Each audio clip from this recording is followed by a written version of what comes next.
மனசில் ஒரு நிம்மதியே இல்லாமல் என் வாழ்க்கையில் இழந்த சந்தோஷமும் நிம்மதியும் எனக்கு எப்போ திரும்ப கிடைக்கும்?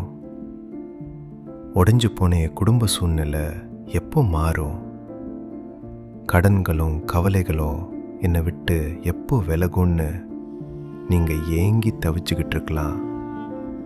சுற்றி இருக்கிற எல்லாரும் கைவிட்டுட்டாங்க, இனிமே நம்மளை தூக்கிவிட யாருமே இல்லை, நமக்கான காலம் முடிஞ்சு போச்சுன்னு ஒரு பயங்கரமான ஏமாற்றத்தோடும் கண்ணீரோடும் நீங்கள் இந்த வீடியோவை பார்த்துட்ருக்கலாம்.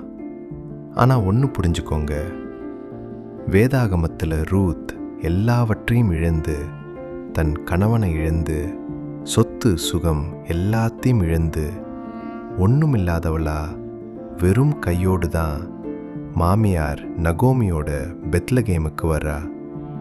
அங்கே அவளுக்கு ஒரு அடைக்கலம் இல்லை, அவளை ஆதரிக்க ஒரு சொந்தம் இல்லை. இனிமே தன் வாழ்க்கையில் எந்த ஒரு நல்ல காரியமும் நடக்காது, தன் எதிர்காலம் இருண்டு போச்சுன்னு அவன் நினச்சிருக்கலாம்.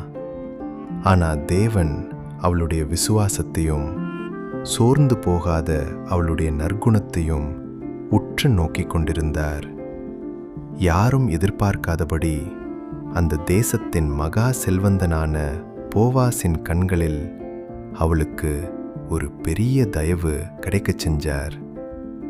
அவளுடைய வறுமையையும் தனிமையையும் ஒரே நாளில் மாற்றி, அவளுடைய இழந்த எல்லாவற்றையும் விட ஒரு மேலான ஆசீர்வாதத்தை அவளுக்கு தந்து, இயேசு கிறிஸ்துவின் பரிசுத்த வம்சவழியிலேயே அவளுக்கு ஒரு முக்கிய இடத்தை கொடுத்து உலகமே போற்றும்படி உயர்த்தினார். இன்னைக்கு உங்கள் வாழ்க்கையிலையோ ஆரோக்கியத்தையோ பணத்தையோ நல்ல வேலைவாய்ப்பையோ அல்லது உங்களுடைய அன்பானவர்களையோ இழந்து நீங்கள் அழுதுகிட்டு இருக்கலாம். இழந்தது தான், அது இனிமே கிடைக்காதுன்னு மனிதர்கள் உங்களை பார்த்து ஏளனமாக பேசலாம். ஆனால் உங்கள் தேவன் மனிதர்களைப் போல அல்ல. இழந்தவைகளை இரட்டிப்பாய் திருப்பி தருகிற ஒரு சர்வ வல்லமையுள்ள தேவன் உங்களுக்கு இருக்கிறார். மனிதர்கள் உங்கள் கையை விட்டிருக்கலாம், சூழ்நிலைகள் உங்களுக்கு பயத்தை ஏற்படுத்தலாம், ஆனால் கர்த்தர் உங்களை ஒருபோதும் கைவிடவே மாட்டார்.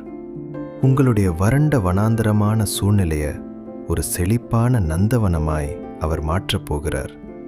உங்கள் கவலைகளை எல்லாம் இயேசுவின் பாதத்தில் தூக்கி போட்டுட்டு, தேவன் என் இழந்த நன்மைகளை இரட்டியாக தருவாரென்ற தீர்க்க தரிசன நம்பிக்கையோடு இந்த நாளை தைரியமாக எதிர்கொள்ளுங்க. இந்த வார்த்தை உங்கள் இதயத்தை தொட்டிருந்தா, உங்கள் விசுவாசத்தை வெளிப்படுத்தும் விதமாக மறக்காமல் கமெண்ட் பாக்ஸில் ஆமேன்னு டைப் பண்ணுங்க.